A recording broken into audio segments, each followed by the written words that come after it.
मर्दान, इतने शानदार इस्तकबाल का दिल से शुक्रिया अदा करता हूं। बहुत बहुत शुक्रिया आपका।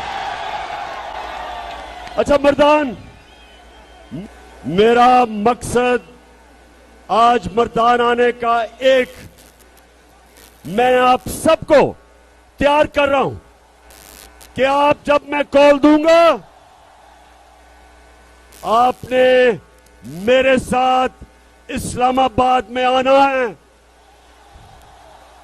जरा हाथ खड़ा करके बताएं आप तैयार हैं? मर्दान, आपको इस्लामाबाद मैं सियासत के लिए नहीं बुला रहा, मैं एक इनकलाब के लिए बुला रहा हूं।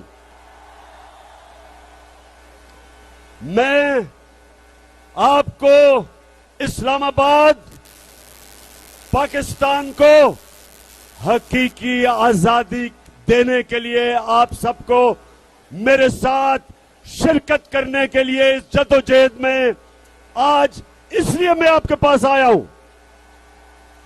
और मर्दान, नौजवानों में खास तौर पे आपको आज बुलाने आया हूं। और नौजवान कौन है? जो भी मेरी उम्र से कम उम्र का वो नौजवान है, यानी कि जो भी 70 साल की उम्र से कम है वो नौजवान है। तो नौजवानों, और मैं सिर्फ आपको दावत देने आया। मैं पाकिस्तान की अपनी सारी बहनों को, माओं को, बच्चियों को, आपको भी दावत देने आया हूं। मैं बच्चों को दावत देने आया हूं। जिस तरह मेरे मां बाप कहते थे कि तहरीक पाकिस्तान में औरतें भी शामिल थी, मर्द भी, बच्चे भी, बुजुर्ग सब शामिल थे। तो हकीकी आजादी के लिए मर्दान, फिर से हाथ खड़ा करके बताओ कि आप मेरे साथ शामिल होंगे? इंशाअल्लाह मैं आज यहां से ये जो चोरों का टोला है, मैं इनको पैगाम दे रहा हूं। और ये जो मफरूर, बुज़दिल डाकू जो लंदन में बैठा है वो भी सुन ले। सजा याफ्ता मफरूर और इस मुल्क का डाकू, तुमने इस मुल्क के फैसले नहीं करने। इसकी कौम, हमारी अवाम फैसला करेगी कि पाकिस्तान की क़यादत कौन करेगा। तो नौजवानों, मेरे बुजुर्गों, बहनों, सब सुन लो। ये वक्त है, एक फैसला कुल वक्त है पाकिस्तान पे। जब हम इस मुल्क को, एक तो जो अमेरिका के पिट्ठू, जो इनके गुलाम, एक इनसे हमने आजाद करना है। और ये जो डाकुओं का टोला, थ्री स्टूजेस, ये जो शरीफ, ये जो जरदारी बड़ी बीमारी, और मर्दान के लोगों, वो तीसरा कौन है इनके साथ?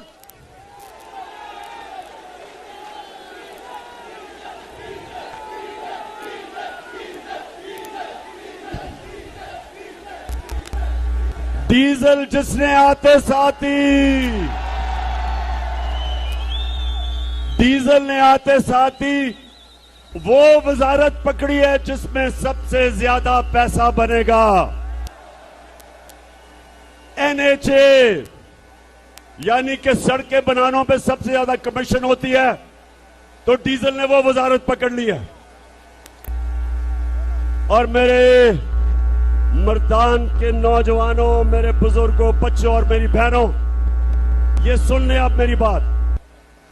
हमने इन सारों को आज पैगाम, सबको यहां खड़े होकर इनको पैगाम दे दिया कि अगर आपने इलेक्शन की डेट हमें ना दी तो जो समुंदर आ रहा है इस्लामाबाद, ये सबको बहा के ले जाएगा। सारा पाकिस्तान आज तैयार है, मुल्क तैयार है। मुल्क की तौहीन की गई, हमारी कौम को जलील किया गया। अमेरिका में एक छोटा सा सरकारी नौकर हमारे एम्बेसडर को कहता है, डोनाल्ड लू हमारे एम्बेसडर को कहता है कि इमरान खान को अगर तुमने वजारत उज़्मा से ना हटाया तो पाकिस्तान को अमेरिका बहुत नुकसान पहुंचाएगा। और फिर कहता कि अगर तुमने अदम इत्मीनान कामयाब कर दी इसके खिलाफ और ये boot polisher cherry blossom Shahbaz Sharif को बिठा दिया तो कहता पाकिस्तान को माफ कर दिया जाएगा, पाकिस्तान को माफ कर दिया जाएगा। मैं इससे पूछता हूं, तुम हो कौन पाकिस्तान को माफ करने वाले? तो नौजवानों, क्या हम अमरीकियों के गुलाम हैं? हम इनके नौकर हैं? हम इनके नौकर या गुलाम नहीं हैं। ये शहबाज शरीफ, बूट पॉलिशर, चेरी ब्लॉसम, ये है गुलाम। आसिफ जरदारी जिसके अरबों अरबों डॉलर बाहर पड़े, वो है उनका गुलाम। और नवाज शरीफ जिससे ज्यादा बुज़दिल आदमी मैंने कभी जिंदगी में देखा ही नहीं है, हर वक्त दुम दबा के बाहर भाग जाता है, ये है उनका गुलाम। और वो है गुलाम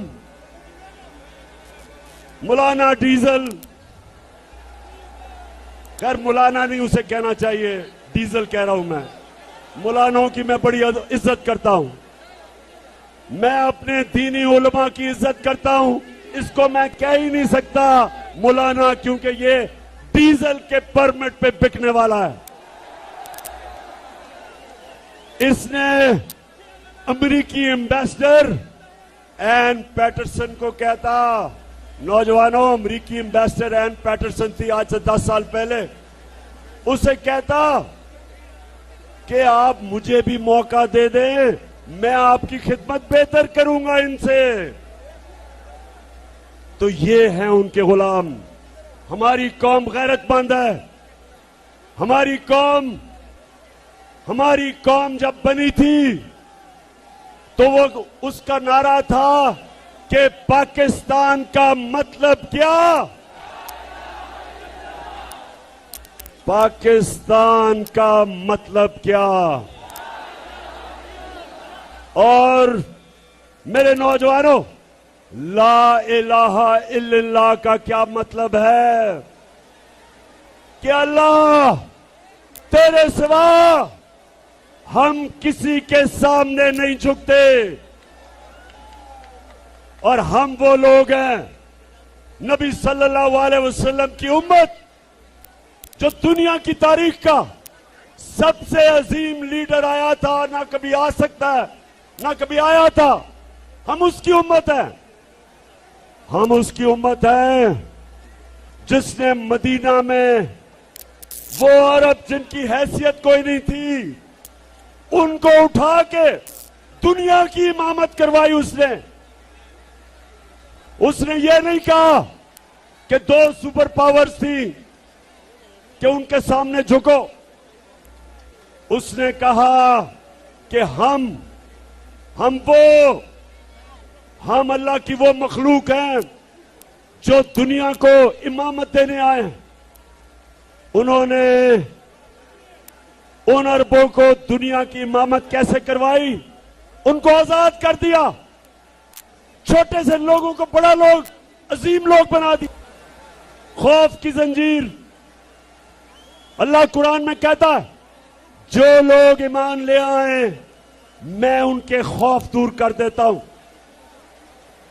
कोई भी इंसान बड़ा इंसान नहीं बन सकता जब तक वो अपने खौफ के ऊपर काबू नहीं पाता।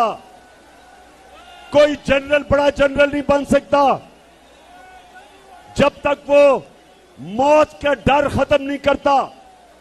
कोई बिजनेसमैन बड़ा बिजनेसमैन नहीं बन सकता जब तक उसको नुकसान से खौफ खत्म ना हो। एक क्रिकेटर, एक बैट्समैन अच्छा बैट्समैन नहीं बन सकता जब तक वो तेज बॉलर से अपना खौफ नहीं दूर करता। तब तक वो बड़ा बैट्समैन नहीं बन सकता। बॉलर बड़ा बॉलर नहीं बन सकता जिसको जब मार पड़ती है तो वो जब डर जाता है। मेरे पाकिस्तानियों, वो कौम बड़ी कौम नहीं बन सकती जब तक वो अपनी खौफ की जंजीरें नहीं तोड़ती। तो मैं जब आपको बुलाऊंगा इस्लामाबाद, अपनी खौफ की जंजीरें तोड़ के आना मेरे साथ। जिंदगी मौत अल्लाह के हाथ में। मुझे कहते इमरान खान अपनी जान की हिफाजत करना आपको बड़ा खतरा है। बैरूनी भी खतरा है, अंदरूनी भी। ये सारे माफियाज, इनसे खतरा है। मेरा ईमान उसके ऊपर है जिसने वाज़े तौर पे कुरान में लिखा हुआ है कि जब तुम्हारा वक्त आ जाए, ना 1 मिनट आगे होता है ना 1 मिनट पीछे होता है। मुसलमान ना वो मौत से डरता है, ना वो डरता है कि कोई आदमी उसको जलील कर देगा। इन्होंने मीडिया के ऊपर कितनी कैंपेन चलाई मेरे खिलाफ, कितना इन्होंने मुझे जलील करने की कोशिश की, मेरी किरदार कुशी की। लेकिन आज आप देखें, इज्जत देने वाला अल्लाह है। किस तरह तादाद में आप आए हैं, मेरी इज्जत अफजाई कर रहे हैं। कोई इंसान आपको जलील नहीं कर सकता, ना ही कोई इंसान आपको इज्जत दे सकता है। और फिर मैं आज अपने सारे सरकारी नौकरों से बात कर रहा हूं, पुलिस वालों से बात कर रहा हूं, अपने फौजियों से बात कर रहा हूं, जो भी तनख्वाहदार है उससे बात कर रहा हूं। याद रखें, रिस्क अल्लाह के हाथ में है, मेहनत आपके हाथ में है, लेकिन कितना अल्लाह ने आपको रिस्क देनी है वो उसके हाथ में है। क्यों अल्लाह ने रिस्क अपने हाथ में रखी, जिंदगी अपने हाथ में रखी, इज्जत अपने हाथ में इसलिए रखी कि वो इंसानों को आजाद करना चाहता था। और यही मेरे नबी सल्लल्लाहु अलैहि वसल्लम ने मदीना में किया। उसने इंसानों को आजाद कर दिया। वो जो इंसान जिनकी हैसियत नहीं थी, दुनिया की उन्होंने इमामत की। मौलाना रूमी कहता है, नौजवानों ये मैं आपके लिए कह रहा हूं, मौलाना रूमी कहता है कि जब अल्लाह ने आपको पर दिए, जब अल्लाह ने आपको पर दिए उड़ने के लिए, तो क्यों जमीन पे चूंटियों की तरह रेंग रहे हो? हमें अल्लाह ने पर दिए हैं। हमारे नबी सल्लल्लाहु अलैहि वसल्लम ने मदीना के लोगों को पर दे दिए, उनकी परवाज ऊपर कर दी, अजीम लोग बना दिए, खौफ खत्म कर दिए, बड़ी सोच दे दी, आजाद कर दिया। क्योंकि कभी नौजवानों, कभी गुलाम बड़े काम नहीं कर सकता, सिर्फ आजाद आदमी बड़े काम करता है।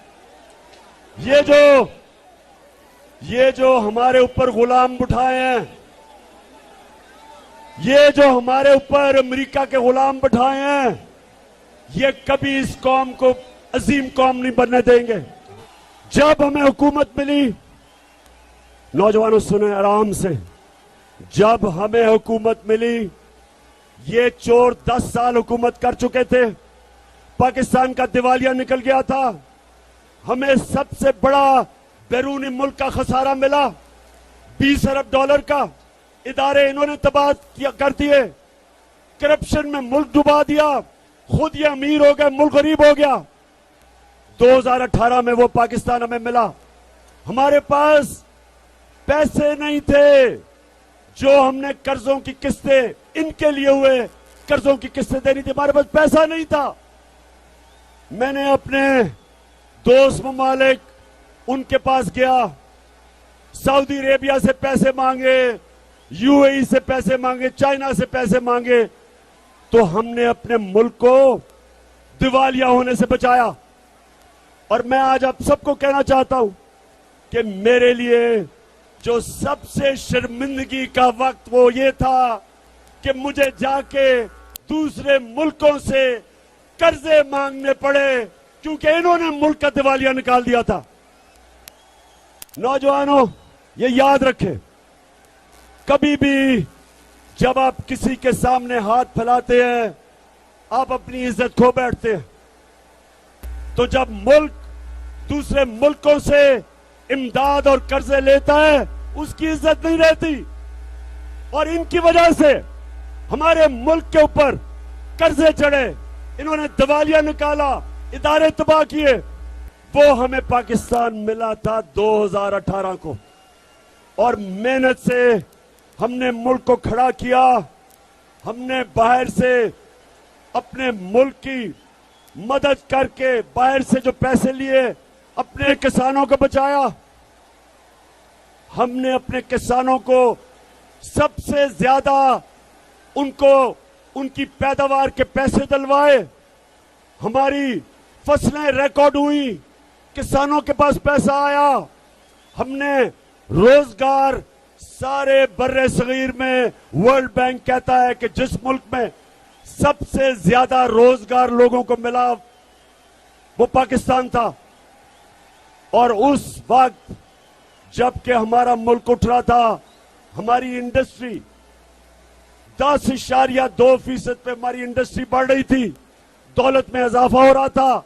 5.6% पे हमारी दौलत बढ़ रही थी। तब इन्होंने साजिश की हमारे खिलाफ, बैरूनी साजिश, और अंदर मीर जाफर और मीर सादिक इन्होंने मिलके उस वक्त हमारी हुकूमत गिराई।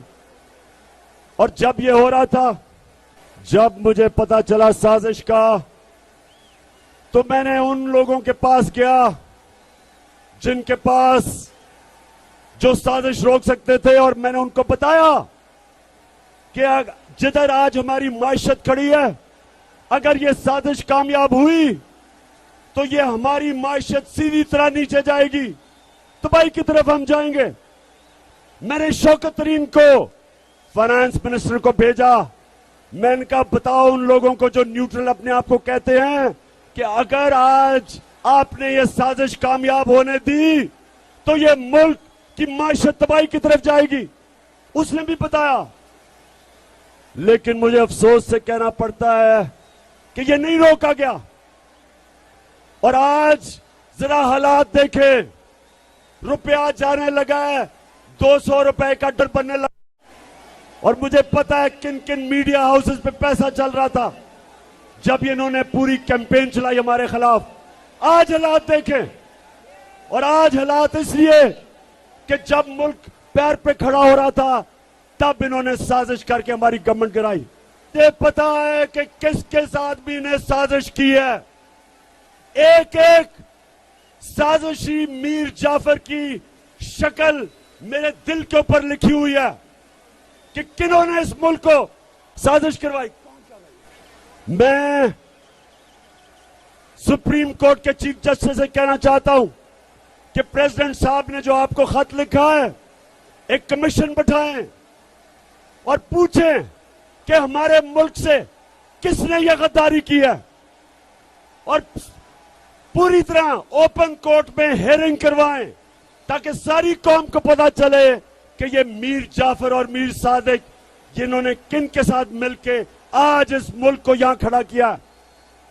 और आज इस हुकूमत के पास कौन सा रास्ता है? आज इनके पास सिर्फ एक रास्ता है। अब ये अमेरिकनों के पास जाएंगे, वो बिलावल अभी जाएगा अमेरिका, और याद रखें ये वो बिलावल है जिसकी अमेरिका के जो सिक्योरिटी एजेंसीज उन्होंने इसका टेलीफोन रिकॉर्ड किया।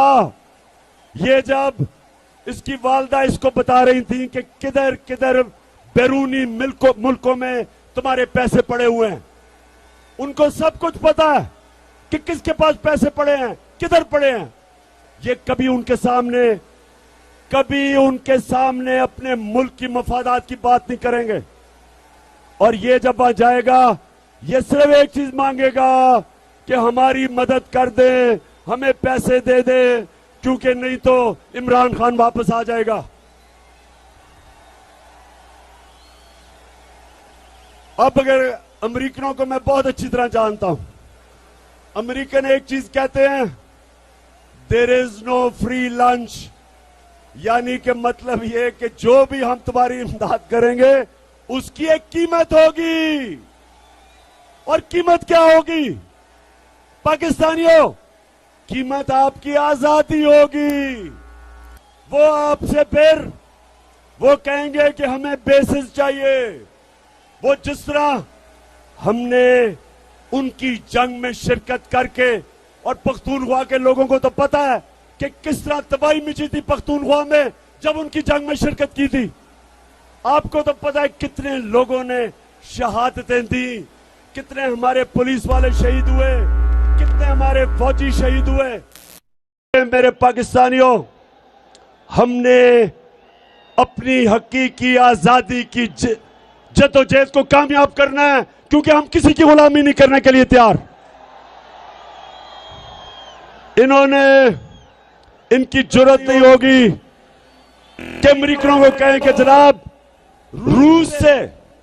हमें रूस से 30% कम कीमत पे तेल मिल रहा था, यानी कि हम पेट्रोल और फजल रहमान को 30% कम आपको बेच सकते थे, और 30% कम हमें गंदम मिल रही थी अमेरिकनों से, रूसियों से।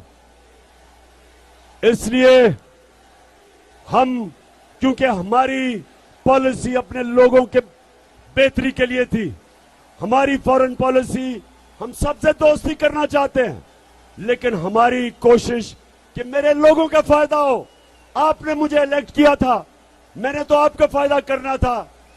तो इसलिए जब एक गुलाम हुकूमत आती है, उनको वो करना पड़ता है जो हुक्म मिलता है। ये नहीं, रूस से ये नहीं 30% कम तेल खरीदेंगे या गंदम, क्योंकि इनको हुक्म नहीं है। इनको वो करना पड़ेगा जो अमेरिका कहेगा। यूक्रेन के अंदर इनको रूस के खिलाफ स्टेटमेंट देनी पड़ेगी। मुझे भी कहा था कि रूस के खिलाफ करो, मैंने कहा वो हमारी जंग ही नहीं है, हम क्यों उनके खिलाफ कहें। आपने कश्मीर में हिंदुस्तान के खिलाफ कभी स्टेटमेंट दिया? आपने इसराइल के खिलाफ स्टेटमेंट दिया जो फलस्तीनियों से वो कर रहे हैं, तो हम क्यों आपकी जंग में शिरकत करें।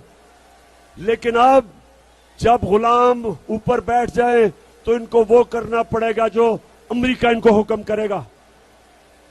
और मेरे मर्दान के लोगों, आपने जब इस्लामाबाद आना है, एक और वजह है आपकी इस्लामाबाद आने की, और वो ये है कि जो सारे चोर डाकू इन्होंने ऊपर बैठा दिए, कहीं दुनिया में ये नहीं है कि एफआईए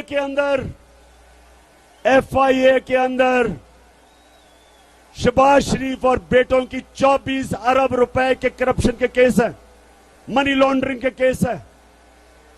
और यही ऊपर बैठ के पहले एफआईए का इन्होंने उसको तब्दील किया।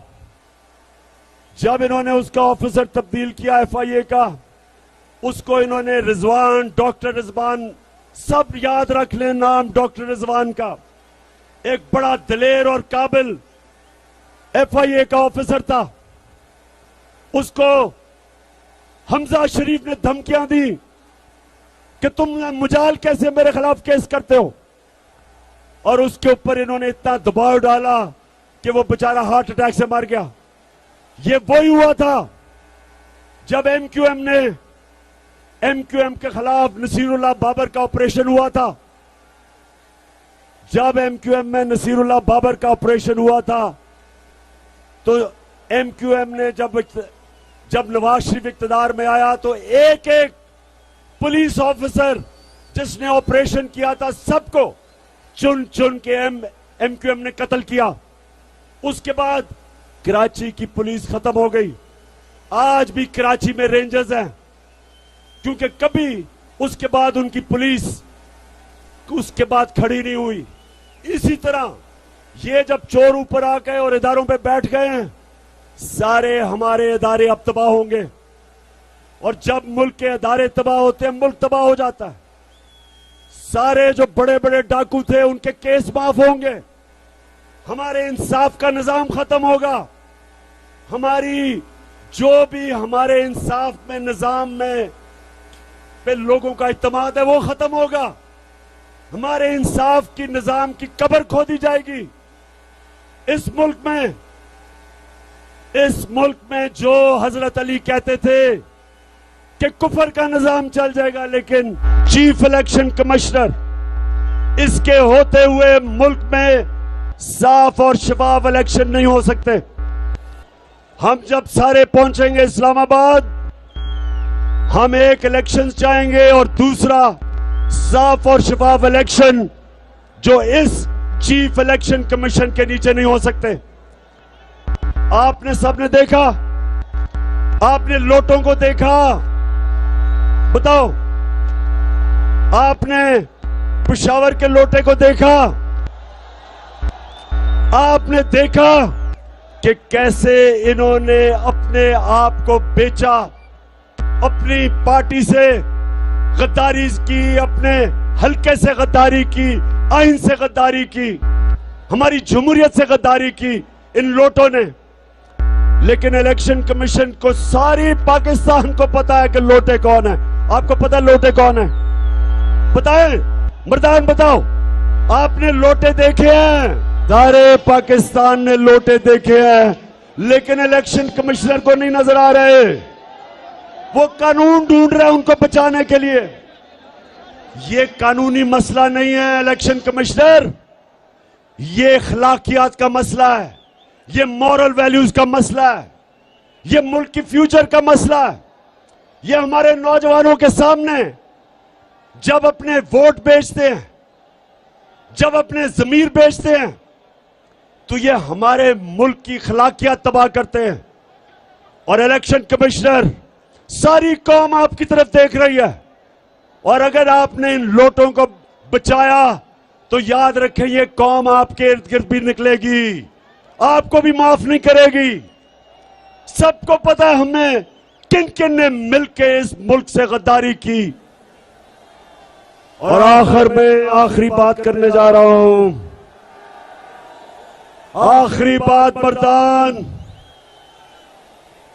मर्दान फिर से मुझे ये बताओ कि 20 को और 20 के बाद जब मैं कॉल दूंगा तो हाथ खड़ा करके बताओ कि आप इस्लामाबाद पहुंचेंगे। मुझे ये मुखालिफ कहते हैं कि जी बड़ी गर्मी होगी, लोगों को गर्मी होगी, लोग नहीं पहुंचेंगे। अगर मुझे इमरान खान को, अगर 70 साल इमरान खान को गर्मी नहीं लगती तो मेरे नौजवानों को भी गर्मी नहीं लगेगी। हमने इस्लामाबाद 3 वजह से निकलना है। नंबर 1 कि हम वो उम्मत हैं नबी सल्लल्लाहु अलैहि वसल्लम की जो किसी इंसान, किसी सुपर पावर की गुलामी नहीं करता। हमने अपनी हकीकी आजादी के लिए सबसे पहले निकलना है। नंबर 2, ये जो पाकिस्तान के सबसे बड़े डाकू हैं, हमने इनके खिलाफ निकलना है कि हम किसी सूरत इन चोरों और डाकुओं को अपने ऊपर मुसल्लत नहीं होने देंगे। और नंबर 3, हमने इसलिए निकलना है कि हमने अपने मुल्क की अखलाकियात बचानी है, हमने अमर बिल मारूफ पे चलना है। अल्लाह का हुक्म है कि मुसलमान अच्छाई के साथ खड़ा होता है बुराई के खिलाफ, मुसलमान हक पे खड़ा होता है बातिल के खिलाफ, मुसलमान सच पे खड़ा होता है झूठ के खिलाफ, मुसलमान चोरों के खिलाफ खड़ा होता है, चोरों के खिलाफ जहाद लड़ता है और अच्छाई के साथ खड़ा होता है। इसलिए हमने निकलना है इस मुल्क की अखलाकियात बचाने के लिए। हमने अपने मुल्क को सबने मिलके वो मुल्क बनाना है जो इसको बनना चाहिए था 1947 में। हम वो पाकिस्तान चाहते हैं जो इलामा इकबाल की ख्वाब थी और कायदे आजम की जद्दोजहद थी। मर्दान के लोगों, नौजवानों और मेरी बहनों, इतने शानदार जलसे का आपको मुबारक भी देता हूं, आपका शुक्रिया अदा